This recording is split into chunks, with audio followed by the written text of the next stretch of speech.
কবুতরটার পাখায় এক সাইডে টেপ বাঁধা আছে, বুঝছেন? এটা যে আমার খুব ইম্পর্টেন্ট কবুতর তা কিন্তু না।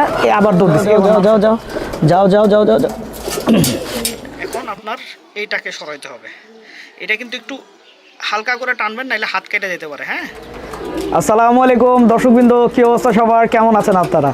আলহামদুলিল্লাহ আমি ভালো আছি। আমার মনটা খুবই ভালো। কেন ভালো আগে সেটা আপনাদেরকে বলতে হবে, না বললে আসলে আপনারা বুঝবেন না। সেটা হচ্ছে, আপনারা সবাই জানেন কিছুদিন আগে আসলে আমার বাসার একটা চিলা কবুতর, যেই কবুতরটা আসলে হারায় গেছিলো। তো এই কবুতরটা হারায় জানে আসলে আমি ছাড়ছিলাম, আমি মনে করছিলাম ওই কবুতরটা উঠতে পারবে না। তো যে কারণে আমি কবুতরটাকে ছাইরা দিই, এবং ছাইরা দেখি যে একটা কবুতর 5 বছর আটকায় রাখার পরে ছাইরা দিলে কি হয়। তো কবুতরটা আমি ছাইরা দেওয়ার পরে আপনার কবুতরটা আপনার তখনই সাথে সাথে উড়ে যায়। তো উড়ে যাওয়ার পরে আজকে চিলা কবুতরটা আবার ব্যাক আসছে। এই হচ্ছে কবুতরটা। হ্যাঁ, এই যে চিলা কবুতরটা আজকে ব্যাক আসছে, ঠিক আছে, আমি অনেক খুশি। কিন্তু এই কবুতরটার পাখায় এক সাইডে টেপ বাঁধা আছে, বুঝছেন? এটা যে আমার খুব ইম্পর্টেন্ট কবুতর তা কিন্তু না। আবার দৌড় দিচ্ছে, এবার নামছে নিচে, দেখছেন? এই যে নিচে নামছে। তো এই কবুতরটার এক পাখায় কিন্তু টেপ বাঁধা। হ্যাঁ, এই কবুতরটার এক পাখায় টেপ বাঁধা আছে, আর এক পাখা মনে করেন আমার খোলা। টেপটা আমি একটু পরে দেখি, ওকে একটু ধরার চেষ্টা করি, না ধরে তো আর করা যাবে না। তো যাই হোক, যেটা বলতেছিলাম, আমি এই কবুতরটা ছাড়ছিলাম, যারা আগের ভিডিওটা দেখেন নাই, আমি এই কবুতরটা ছাড়ার পিছনে মূল যেটা রিজন ছিল সেটা হচ্ছে, এই কবুতরটা 5 বছর ধরে আমার বাসায় আটকানো। তো আমার দেখার ইচ্ছা ছিল যে 5 বছর একটা কবুতর লক থাকার পরে যে এই কবুতরটা যদি ছাড়া হয়, এই কবুতরটা উঠতে পারে কি পারে না, এটাই ছিল হচ্ছে মূল উদ্দেশ্য। কিন্তু আমি দেখলাম যে কবুতরটা সাথে সাথেই উড়ে চলে যায়। তো আমি মনে করছি যে এটা যার কবুতর তার বাসায় চলে গেছে, কিন্তু তার বাসায় খবর নিয়ে দেখি না, তার বাসায় যায় নাই। পরে আজকে সকালবেলা কবুতরটা আমার বাসায় আসছে। তো আয়শা ও কিন্তু মনে করেন আপনার ওইখানে একটা ধাপড়িতে থাকে, যে কারণে হয়তো বা ও মনে করছে যে আপনার এটা ওর ধাপড়ি, এর জন্য ঠিক ওই ধাপড়ির উপরে যায় বসছে। এই যে দাঁড়ান দেখি ট্র্যাপ করে নাকি।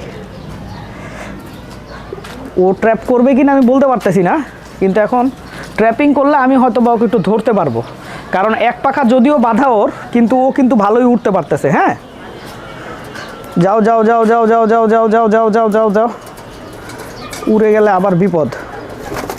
যাও যাও যাও যাও যাও যাও যাও যাও যাও যাও যাও যাও যাও যাও যাও যাও যাও যাও যাও, ধরে ফেলছি। ও ট্র্যাপ করার আগে এই যে দেখেন, এক পাখা বাধা নিয়ে ফেরত আসছে, দেখছেন? এই যে দেখেন, একটা পাখা কিন্তু বাধা, দেখছেন? একটা পাখা একদম টোটাল বাধা, আর এই পাখাটা খোলাই আছে। এই পাখা মনে হয় যে ধরছে সে বাঁধেই নাই। কবুতরটা যে খুব বেশি অ্যাক্টিভ তা না, ঠিক আছে, তার মানে যেহেতু অনেক দিন ধরে লক ছিল, যে কারণে খুব বেশি অ্যাক্টিভ না। তো আমরা টেপটা আগে খুলে দিই, যেটা সবচাইতে এসেনশিয়াল কাজ। আর এই কবুতরটা আসলে এমন আহামরি কোনো কবুতর না, একদম বাজে বানের একটা কবুতর। কিন্তু এই কবুতরটার একটা ভিডিও আসলে আমার বাসায় অনেক ভিউ খাইছে। এই ভিউ হওয়ার কারণেই আমার ইউটিউবে আপনার 3 মিলিয়নের উপরে ভিউ আছে এটার একটা ভিডিওর। তো এই কারণে আমি কবুতরটা স্মৃতি হিসাবে জাস্ট রেখে দিছি, আর কিচ্ছু না। বানছে আরও বেশ কিছুদিন আগে। এই যে দেখেন পাখা, আপনার এটা তো হারাইছিল আরও 2 দিন আগে, তো আজকে আসছে। তো মনে হয় আপনার এটা এই খাঁচার কবুতর, ওকে এই খাঁচাতেই ছেড়ে দিয়ে আসেন। যাও, ছেড়ে দিলাম। ও নিজের খাঁচায় ঢুকে গেল, আলহামদুলিল্লাহ। ঠিক আছে, আমি অনেক খুশি। আমি চাই আসলে যেটা আপনার আমি সিদ্ধান্ত নিছি, ওর একটা পেয়ার দিব। পেয়ার দিয়ে আমি আসলে ওর এক জোড়া বাচ্চা করব। কারণ হচ্ছে যে এই কবুতরটা অনেক দিন ধরে আমার বাসায় আছে, কিন্তু কখনো বাচ্চা টাচ্চা করা হয় নাই। তো দর্শকবৃন্দ, এখন আমরা একটা কবুতরের পায়ের ট্যাগ কাটবো। হ্যাঁ, তো পায়ের ট্যাগ কাটার জন্য আমরা যে জিনিসটা ব্যবহার করব, এটা হচ্ছে একটা কাটিং প্লাস। এই হচ্ছে সেই কাটিং প্লাসটা। হ্যাঁ, এই হচ্ছে সেই কাটিং প্লাসটা আমি ট্যাগ কাটার জন্যই আসলে মূলত আপনার নিছিলাম, এবং কাটিং প্লাসটার মাথা আমি কেটে রাখছি। মাথা এই কারণে কেটে রাখছি, যদি কাটিং প্লাসের মাথাটা কাটা না থাকে, তাহলে ট্যাগ কাটতে যায় অনেক সময় কবুতরের মাথা চোখা থাকে, কবুতরের পা কেটে যায়। এই কারণেই আমি আসলে এই সিস্টেমটা করছি আর কি। তো দর্শকবৃন্দ, চলেন কবুতরের পায়ের ট্যাগটা কাটি।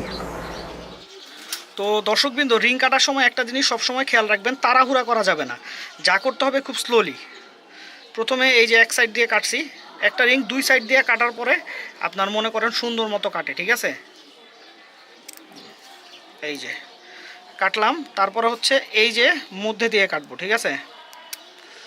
আমি আসলে আমার কবুতরকে এই ধরনের কোনো রিং পরাই না, কারণ হচ্ছে যে আপনার যেটা আমার কবুতর আমি তো চিনি। ক্লিপ ট্যাগ পরাইতে রাজি আছি, কিন্তু এই ধরনের মনে করেন আপনার পরাইতে, এই যে দেখেন আমি কিন্তু 2 সাইড কাইটা ফেলছি, দেখছেন 2 সাইড প্রায় কাটা শেষ, এখন শুধু এই সাইডটা কাইটা ফেললে আমার হয়ে যাবে। কবুতর একটু ছটপট করবে, এটা মাইনে নিতে হবে, কারণ হচ্ছে ও ভয় পায়, ও কিন্তু ব্যথা পাচ্ছে না, ও পাচ্ছে ভয়। এই যে লাস্ট ট্রাই, এই যে শেষ, কাটা হয়ে গেছে। আচ্ছা, কাটার পরে এখন এই জিনিসটা আস্তে করে হাত দিয়ে ধরবেন, ধরে ফাঁক করবেন, আস্তে করে ধরে একটু টান দিবেন, টান দিলেই মনে করেন এটা আপনার এই প্লাস্টিকটা আগে উঠে আসা পড়বে। এই যে প্লাস্টিকটা উঠে আসা পড়লো, এখন আপনার এইটাকে সরাইতে হবে। এটা কিন্তু একটু হালকা করে টানবেন, নাহলে হাত কেটে যেতে পারে। হ্যাঁ, হাত কাটার একটা চান্স থাকে, কারণ হচ্ছে বুঝে নিত এই যে এই জিনিসটা ছিল, তো এটা তো মোটামুটি বেশ ধারালো, ঠিক না। এই যে দেখেন রিংটা আমরা কিভাবে কেটে ফেললাম, এটা খুবই সহজ বিষয়, খুবই সহজ বিষয়, এমন কঠিন কিছুই না। এই যে দেখেন কবুতরের পায়ে কোনো একটা স্পটও নাই, দেখছেন পায়ে কোনো স্পট হয়েছে। কিন্তু এখন কথা হচ্ছে যে আমি আসলে প্রেফার করি কবুতরকে ক্লিপ ট্যাগ পরানো। আমি কখনো আমার কবুতরকে আমার রিং পরাই না। যেমন আসলে অপূর্বর খুব ইচ্ছা ছিল আমাদের রেসারগুলোকে রিং পরাবে, আমি সেটাও পরাইনি। আমি বলছি আমার রিংয়ের দরকার নাই, আমি চাই না আমার কবুতরের পায়ে রিং পরাইতে, কারণ রিং পরাইলে দেখা যায় আপনার কবুতরের একটু প্রবলেমও হয়। যেমন বিভিন্ন সময় দেখা যায় যে আপনার, যেমন কিছুদিন আগে আমার একটা কবুতর একটা পাকিস্তানি রিং পরা ছিল, তো ওই কবুতরটা আপনার মনে করেন এইখানে আটকায় গেছিল। তারপরে আবার মনে করেন এই যে এই কবুতরটাও একবার আটকাইছে, এই যে এই কবুতরটা এই রিং এভাবে আটকায় গেছিল। এই যে এইখানে যে এইগুলা দেখতেছেন না, এইটা এইভাবে কিভাবে যেন ঢুকে গেছিল ভেতরে, এইভাবে ঢুকে গেছিল, বুঝতে পারছেন। এই যে এই রিংটা এইভাবে এই জায়গাটাতে ঢুকে গেছিল, এই যে এই জায়গাটাতে ঢুইকা পরে কীভাবে যেন আটকে গেছিলো, আর খুব টাইট হওয়ার কারণে মনে করেন ও ব্যথাও পাইতেছিল বেশি। তো আপনাদের উদ্দেশ্যে আমার একটা কথা থাকবে, সেটা হচ্ছে কখনোই কবুতরের পায়ে রিং যত কম পরানো যায়, হ্যাঁ আমরা অনেক সময় পাল্লা দেওয়ার জন্য আসলে পায়ে আসলে নাম্বার ট্যাগ দিয়ে আপনার করি, সেটা আলাদা হিসাব, কিন্তু আপনার রিং পরানোটা এইভাবে প্রয়োজন ছাড়া রিং পরানোটা আসলে শৌখিনতার জন্য আমার কাছে পছন্দ না। এখানে আমার উড়ার কবুতরে আপনার পাতলা পাতলা রিং পরানো, চুরি পরানো, যেগুলোর সাথে যদি কোনো কিছু বাজেও সেটা অটোমেটিক বড় হয়ে যাবে। এই হচ্ছে আমার সবুজ মাখরা কবুতর। এই যে সবুজ মাখরা নটটা, এটা কিছুদিনের মধ্যে ইনশাআল্লাহ আমরা পেয়ারে দিব। এই যে আপনাদেরকে দেখাইছিলাম আমি নতুন কালেকশন করা সবুজ মাখরা কবুতর, এটা অল্প কিছুদিনের মধ্যে ইনশাআল্লাহ আমরা পেয়ার দিব। আপনারা দোয়া করবেন ওর কাছ থেকে যেন আমরা একটা ভালো রেজাল্ট পাই। অলরেডি ও আসলে যেখান থেকে আনা ওর বাসায় রেজাল্ট করাই আছে। এটা হচ্ছে নর কবুতরটা সবুজ মাখরা, আমার খুবই, তার মানে বলতে পারেন যে এইগুলো হচ্ছে সবুজ মাখরা হচ্ছে আমার ক্রাশ। কারণ আমার আসলে অলরাউন্ডার কবুতর ভালো লাগে। অলরাউন্ডার কবুতর বলতে হচ্ছে যেই কবুতর উড়বেও ভালো, পাল্লা দিলেও আসবে, ওই কবুতরগুলো আমার সব সময় একটু বেশি পছন্দ থাকে।